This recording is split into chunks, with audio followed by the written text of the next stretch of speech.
네, 안녕하세요. 이번 시간은 브랜드를 끼고 할까요? 아니면 프리로 할까요? 이 주제입니다.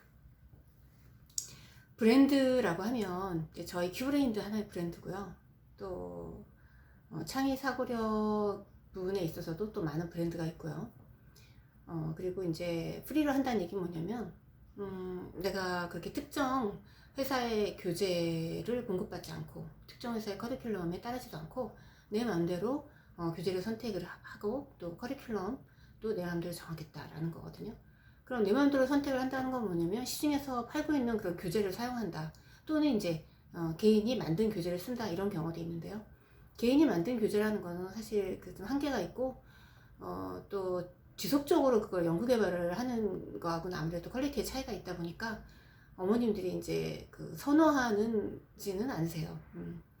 그리고 이제 시중에서 많이 그 알려져 있는 이제 그런 교재를 또 선별해서 이제 사용하는 이런 게 사실은 이제 일반적으로 프리를 한다라고 말씀드릴 수가 있어요.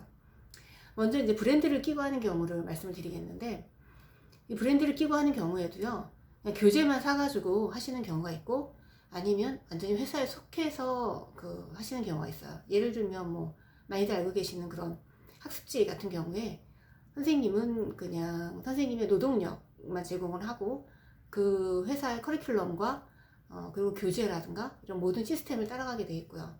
그러다 보니까 수업료에 있어서 일정 부분의 어떤 몫을 받아가게 됩니다. 그 프로테이즈로는 보통 이제 38%부터 시작을 하는데요. 학습지 같은 경우에는 평균 한 40, 50% 정도 되고, 일반 공부방 같은 경우에는 한 60%, 65% 정도 내외, 이 정도가 된다고 볼 수 있어요. 그래서 이렇게 그 회사를 끼고 회사에서 일정 정도 수당을 받는 이런 형태 같은 경우에는 선생님이 좀 신경 쓸 부분이 좀 없어요. 특히 이제 뭐 세금 문제 같은 경우에도 신경 거의 안 쓰고 회사에서 다 해결을 해주고요. 그리고 이제 좀 자유롭게 어떤 소속이 돼 있는 이런 부분이라고 볼 수가 있겠죠. 그래서 이제 장점 같은 경우에는 아무래도 브랜드 인지도, 그리고 이제 학습지 선생님들 같은 경우에는 처음에 내가 회원을 모집하자라도 일정 정도 회원을 갖고 시작하는 그런 부분이 있고요. 공부방 같은 경우에는 회원을 갖고 시작하지는 않지만 그래도 이제 그 동네에서 어떤 그 브랜드 인지도, 그리고 또 그 회사에서 홍보나 이런 부분을 일정 정도 지원해주는 뭐 이런 게 있어요.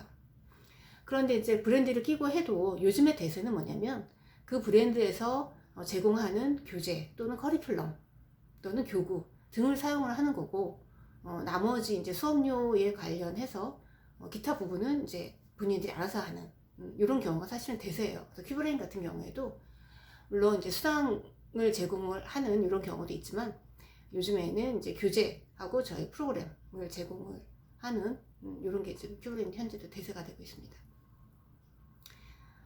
장단점을 말씀을 드리면요, 일단은 회사에서 수당을 받는 그거는 제가 이제 설명을 그건 제외하고 그냥 보통 브랜드를 끼고 한다고 했을 때 가장 일반적으로 그 회사의 교재 또는 프로그램을 사용을 하는 경우, 장점은 뭐냐면 일단 선생님이 교재에 대한 고민을 좀 덜하는 부분이 있죠. 그리고 이제 인지도란 부분도 있고요. 그리고 또 이 브랜드에서 나오는 그런 교재들은 시중에서 파는 교재들이 아니기 때문에 어머님들께서 그 부분에 있어서 본인이 가르치기가 어렵다 이런 생각을 하세요. 그런데 프리로 하는 경우에는요, 어머님들이 그만두실 때 꼭 그런 생각을 하세요. 소위 본전 생각. 이거 내가 시중에서 사다가 내가 가르쳐주면 되지 않을까.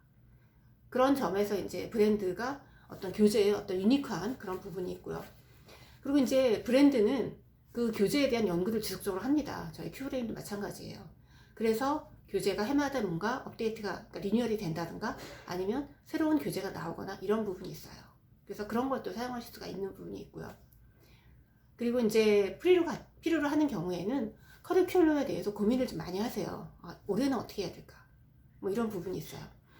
그리고 이제 어머님들, 그러니까 학부모님들 같은 경우에도 프리로 하는 선생님들 같은 경우에는 좀 더 요구사항이 많아요. 그러면 그 요구사항을 1대1로 다 대응해 줘야 될 것 같은 느낌이 드는 거예요. 그런데 브랜드를 끼고 할 경우에는요, 회사 핑계를 댈 수 있거든요. 회사에서 저희가 그거는 좀 규정상 좀 힘든 부분이에요, 어머니. 뭐 이런 부분이 있고요. 그리고 이제 저는 브랜드의 가장 큰 장점은 어떤 상담이라고 생각이 들어요. 공부방이나 교수서 같은 경우가요. 아무래도 좀 외롭거든요. 혼자서 일을 하시는데. 그래서 판단하기가 참 어려운 부분이 있는데, 그럴 때 이제 본사에다 전화해서 한번 좀 물어보는 그런 거. 그 다음에 이제 그 본사 교재에 대해서 그 교육을 받으시잖아요.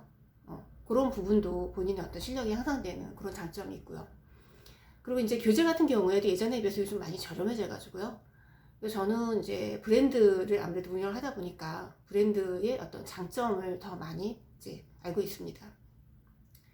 그리고 이제 브랜드를 끼고 할 경우에도 본인이 이제 좀 섞어서 하시는 분들이 있어요. 브랜드 교재하고 또 시중에 있는 교재하고 뭐 이런 경우도 좀 양념처럼 할 수 있는데, 그래도 브랜드를 끼고 할 경우에 그 브랜드가 가지는 그 정체성, 그러니까 아이덴티티가 있거든요. 그 부분을 적극적으로 어필하는 게 좋습니다. 요즘에는 아무래도 전문가를 좀 선호하는 부분이기 때문에 내가 창의사고력 전문 교사다, 이런 아이덴티티가 드러날 수 있는 그런 커리큘럼, 그러니까 본사에서 정해진 커리큘럼에 준하면서 개인적인 양념을 좀 살짝만 씻었으면 하는 그런 생각입니다. 네, 이상입니다.